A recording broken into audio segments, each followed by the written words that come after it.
So he had faith. So again, point number 2 is that our faith and obedience will not always be perfect. It fails sometimes, but it can be restored. Peter is walking on water. He's looking at Jesus, and he's walking on water. But when the Bible says, when he saw the storm, when he saw the wind, he took off his eyes of Jesus and began to concentrate on the wind or what was going on around him. And because of that, he began to sink. And immediately, as he began to sink, he cried out, I need some help up in here. And the Bible says Jesus stretched out his hand and reached out to him and pulled him out. Your faith and your obedience to God may fail sometimes. But every time we cry out to him, he is faithful to restore us. I don't want you to sink. I don't want this to be the end of you. I don't want you to die here faithless. I want you to come back and your faith can be restored. As long as you know I'm sinking, I'm in trouble, I need some help, and the only person who can help me is Jesus. Help me, Jesus. Peter said that. Peter screamed out and cried out, I need help. Now, let's just take a moment and think about it. I don't know what would have happened if Peter just sat in silence without crying out, I need help. The question is, would Jesus have accepted him without crying out? I don't know what that's about. It's just I'm just thinking about it. But as Peter knew that he is in trouble, he couldn't save himself. He is sinking. And according to the scriptures, let's be honest, according to this, I don't know how bad the storm was, but Peter was an expert fisherman. We know that. We know that from Mark chapter number 1, right? Peter was fishing. Peter grew up fishing. His father was a businessman, was a fisherman, and his brother was a fisherman. So it seems to me that he was an expert. And this storm wasn't his first experience as a fisherman. But at this point, he knew that he was drowning. And he couldn't save himself. And he cried out to Jesus. And Jesus saved him. You and me, our faith in your faith is not always perfect. That's why it is called learning to walk in obedient faith. Because we fall. Just like my children growing up learning. Now, or even now, sometimes I'm like, hey, you need to watch out. I think soon my kids are going to say, hey, Dad, watch out. Don't fall. But it is not perfect. Obedient faith is not always perfect. So what happens when we fall? What happens when we fail? Obedient faith says, I can call for help. Mm-hmm. Where does our help come from? From the Lord. That's where when we fall, we look up. I look up my eyes to heaven. Where does my help come from? Mm-hmm. It comes from the Lord. Peter is sinking, and he knew John in the boat, Bartholomew in the boat, Matthew in the boat. Mm-hmm. They couldn't do it. Jesus could. Mm-hmm. He is the only one who can restore our faith. Mm-hmm. He is the only one who can restore our obedience.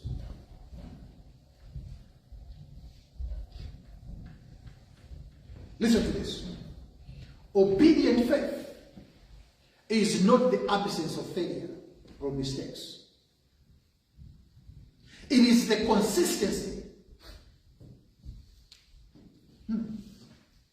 Obedient faith is not the absence of failure or mistakes. It is the consistency of crying out to Jesus in our downward spiral. That's what obedient faith is. I'm not going to let go now. I'm still, even with my last breath, I'm going to still cry out for help. I'm going to still hold on to Jesus. As I'm going down, I'm going to hold on to him. And I know if I keep on holding on to him, both him and I are not going to go down. Both him and I are not going down. But if I let go of him, this is it.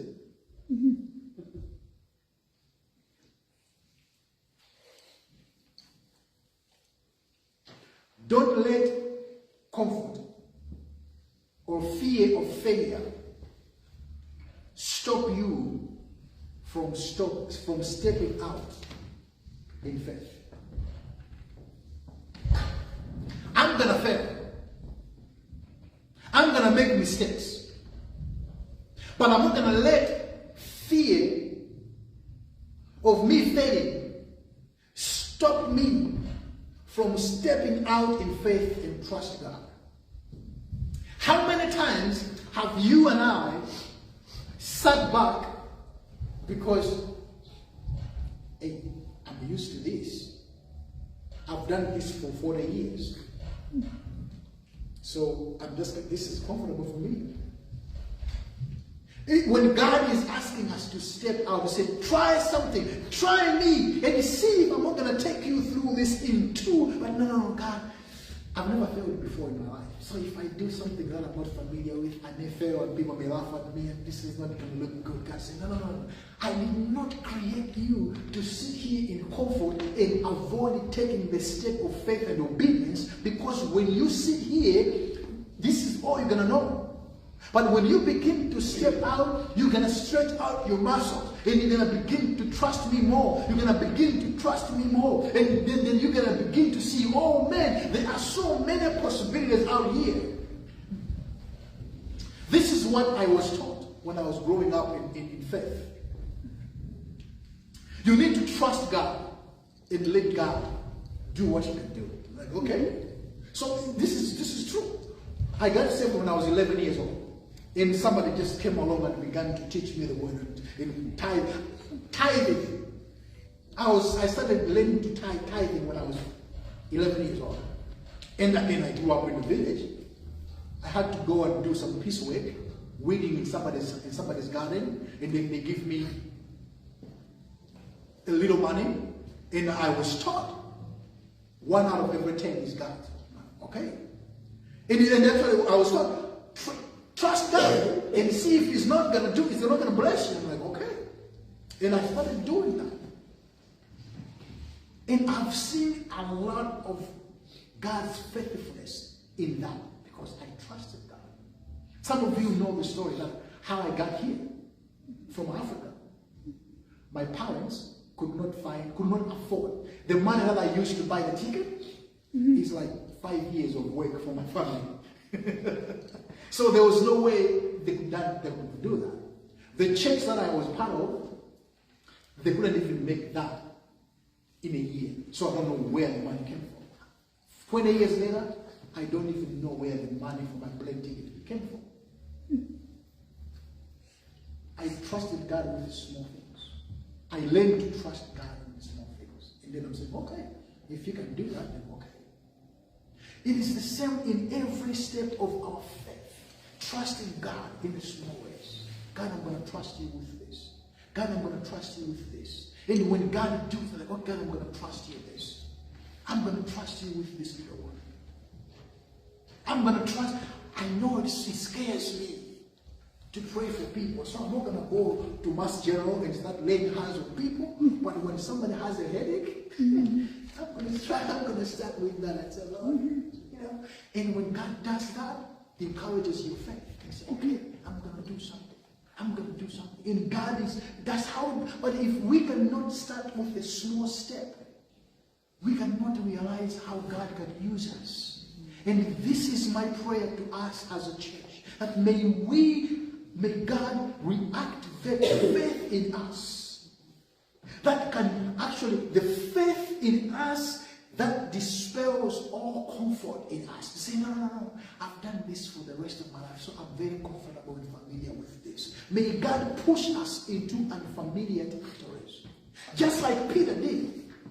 I've never walked on water before, but if that is Jesus, how is he doing it? I'm going to try it.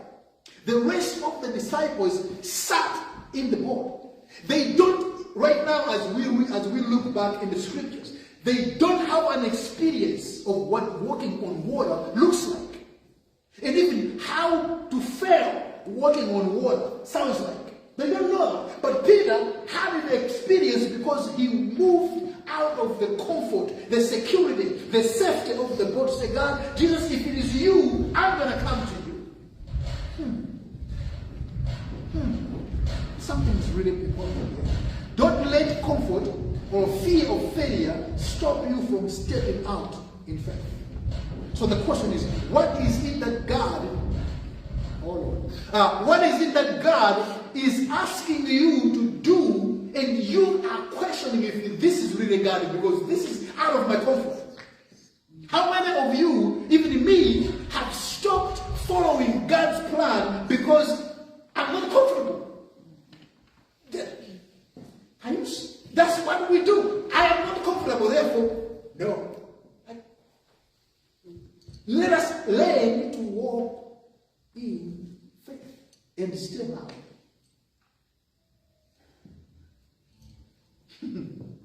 I wrote this when I was preparing for this one. When your faith fails, because there are times it's gonna come. When, not if, but when your faith fails, don't pretend to be tough.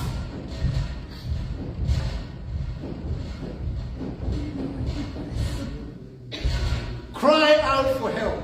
Jesus.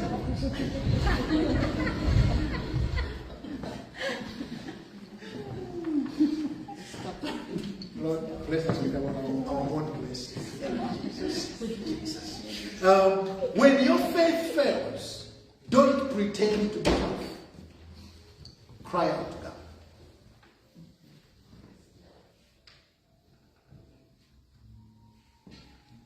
Amen. Silently. I appreciate that.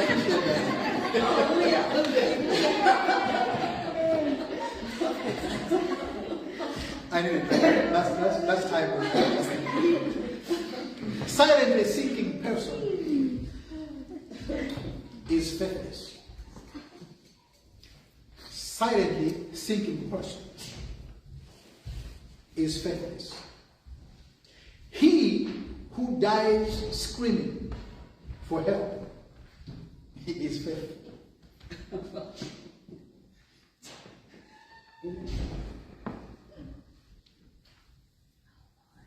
If I can cry for help, but I choose not to, because I want to look tough, there is no faith in that. But if I'm dying, screaming out of the top of my lungs, seeking for help, there is some faith that somebody can help. Let us cry out to God.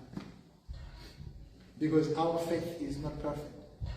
Our obedience is not perfect. It will fail. But when it fails, it can be restored. When we cry out to God. Just like Peter did. I'm sinking and I need help. Obedient faith. Lastly, very quickly, obedient faith leads to deeper liberation of God and the relationship with Him. Obedient faith should lead us to the revelation of who God is.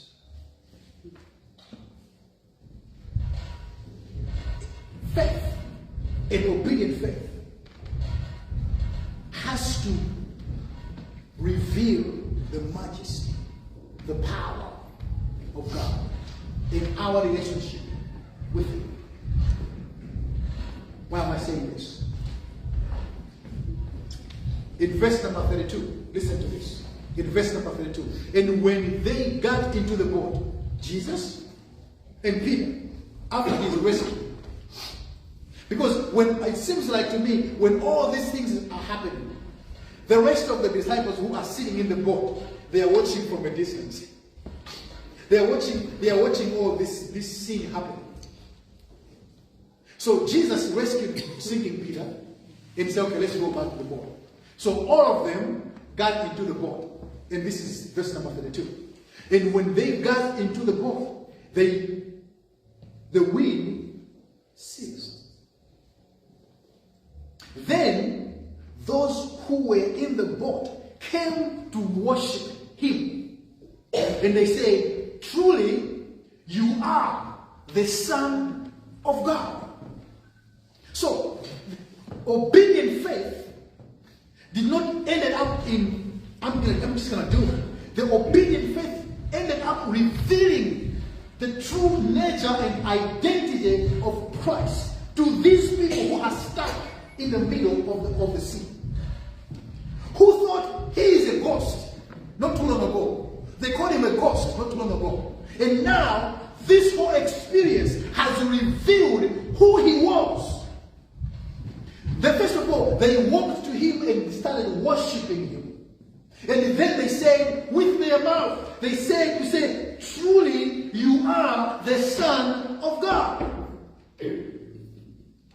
Obedience should not just end up, okay, I obeyed God and I got the car I needed. Or I obeyed God, I have the husband I wanted for. I obeyed God, I have my children. Oh, I obeyed God, I have my grandchildren. That's pretty much it. No. I obeyed God, and God revealed himself, who he is truly to me. And this experience will leave me grounded in who he is. So that no matter what I am going through, I know his identity. I know his nature. I know what he's able to do. He is truly the Son of God. And if we go, I think, back or forward, we'll find out when Peter said, I know that you are the Christ, the Son of the living God. Your identity is revealed, and I really know who you are. And because of I know who you are, I know I am safe. I know I am not alone. I know things will be okay because of who you are. Learning obedience take us to a place where we need to see who truly God is and what he's able to do.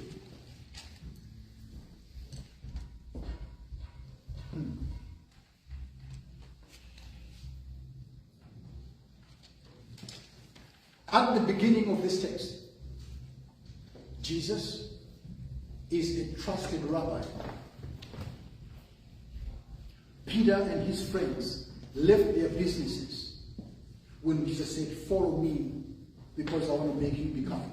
So at the beginning of this whole thing, Jesus is the trusted rabbi.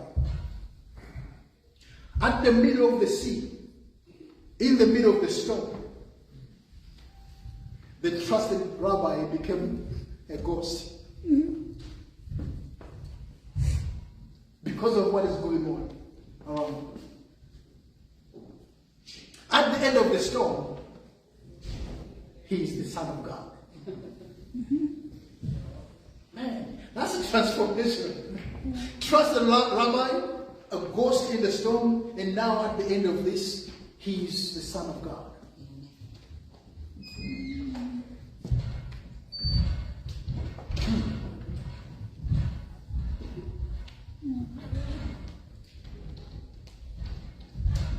As painful or as hard as it must have been for you in the storm of your life, whatever that may be, I want to ask you this morning, do not waste your stormy experience. I don't know if that makes sense. Yes, it is hard to be in the storm. But the experience that you have survived through the storm, don't waste it.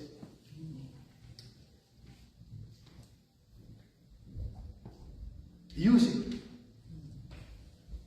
to strengthen your faith. Use it to encourage somebody who may be going through what you've been through. And say, hey, sis, Hey, brother, I've been there. I've been through the same environment. And I know God is going to carry you through. Don't waste your experience.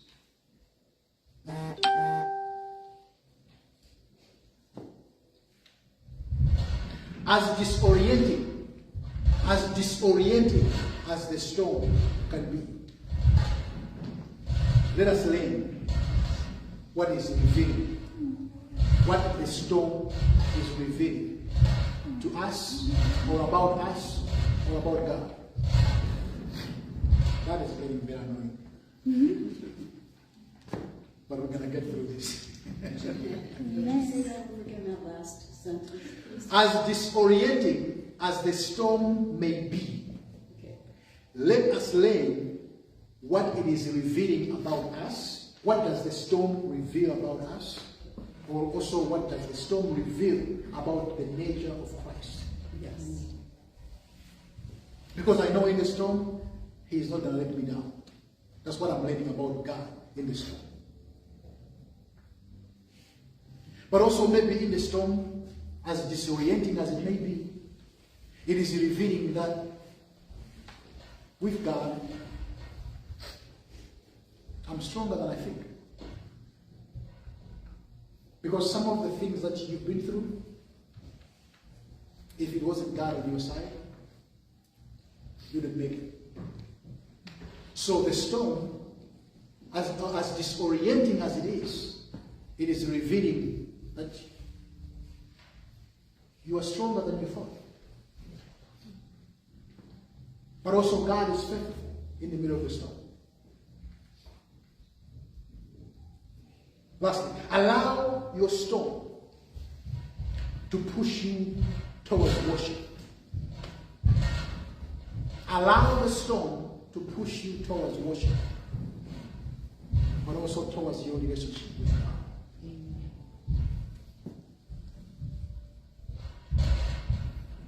Now, when you are in the storm, the question is, when you're in the storm, do you still obey God? That's the question. When you are in the storm, do you still see God as He is?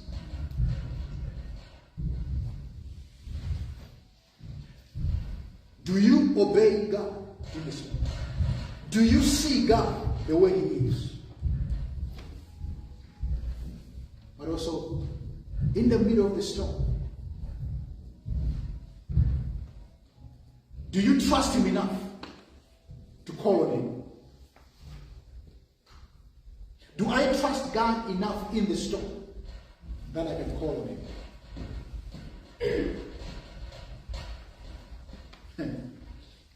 Last Sunday, I think it was last Sunday, after service, Jeremy was with his son, Damien. And Damien had this plastic water thing. Oh, yeah. I was standing here, while I was just watching him doing that. And the whole time, Jeremy was walking behind him. And there was a time when he Damien walked his walk to this wall, actually to this wall, and couldn't get up. And then Jeremy came and pulled him out and actually guided him in this direction. And he took off. And Jeremy was behind him, walking around behind him. And I thought that was very, very, very, very powerful.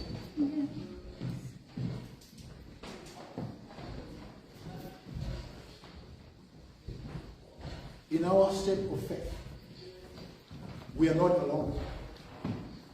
God is with us.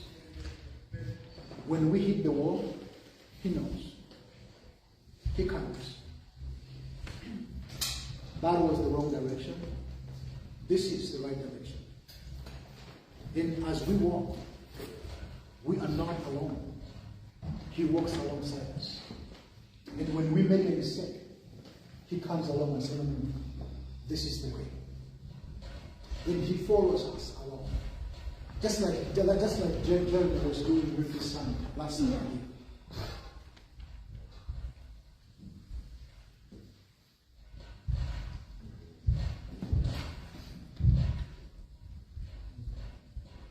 We don't learn obedience by sitting where he is comfortable. The example I told you about trying to work out and jog and all that kind of stuff. That will not happen when I'm sitting on my couch eating chips and doing Doritos. Because sitting on my couch, watching TV and eating some snacks is very comfortable. But it's not going to help me stretch my muscles. What I'm saying to you this morning is that as we learn to walk in obedient faith, make uncomfortable but obedient decisions that you have been putting off for a long time. So, if that is an assignment, I'm saying if we are to learn to walk in obedient faith, let's take uncomfortable steps. Let's make uncomfortable steps, but obedient ones. And see what God will do.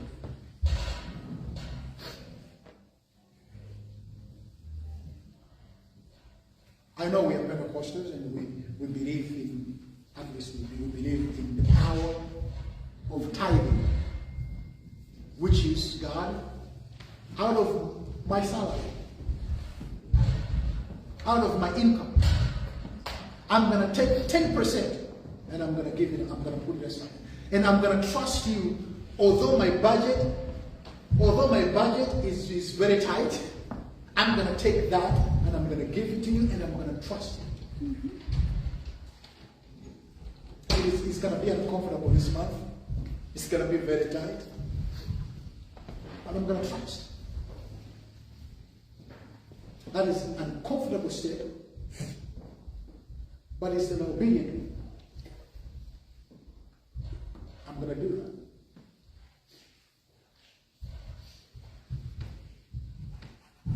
I feel like God is calling me to this ministry of the church, or to do this kind of ministry. But I'm an introvert, so this is not for me. Sometimes we do that. Like, come on. I understand that. But are you really sacrificing the ministry, the call that God has given your life because of introvertedness? Okay, I know my personality. I'm an introvert. But for me to step out, it requires me to take a step of faith and obedience. Okay, I'm going to try it out. I'm going to do it.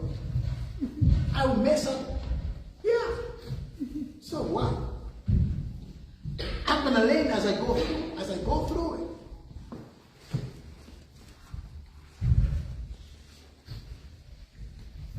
I've asked some people to say, can you pray in public? Like, okay, no, it's not my, come on.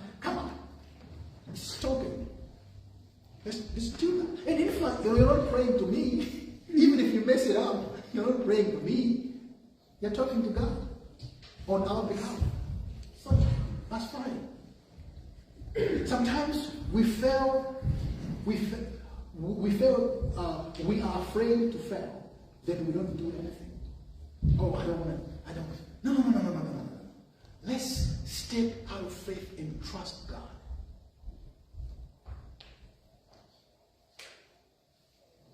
You do not have to wait until the storm is over for you to take a step.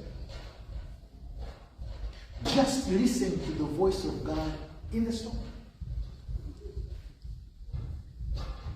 Because if you step out when the storm is over, it's not faith anymore. When I wait until the storm is over to step out, it's not faith. Because when there's no storm, there's nothing scary on your, there's nothing scary anymore.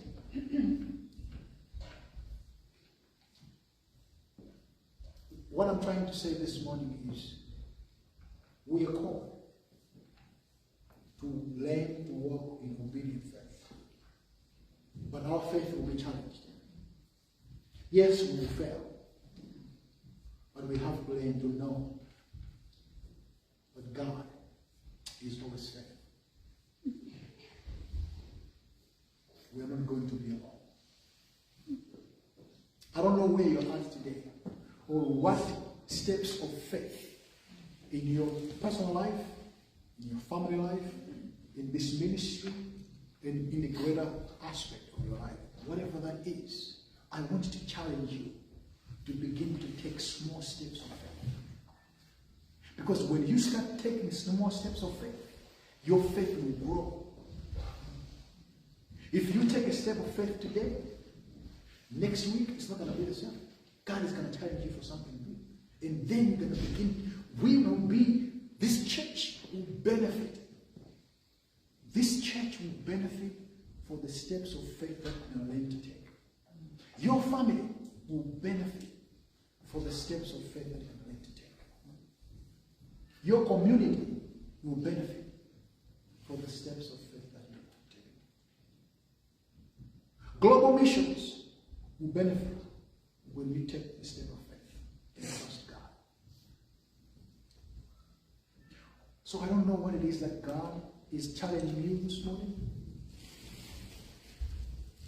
And I pray that the Spirit of God will trouble you in a good way. That the Spirit of God will trouble you and challenges you to take a step of faith, obedient faith, to do something that you have been scared of doing. You don't dare do it because it is uncomfortable. God says, no. I want you to grow. I want you to grow. And you cannot grow if you're not taking any step. Lord, I pray for me, but also I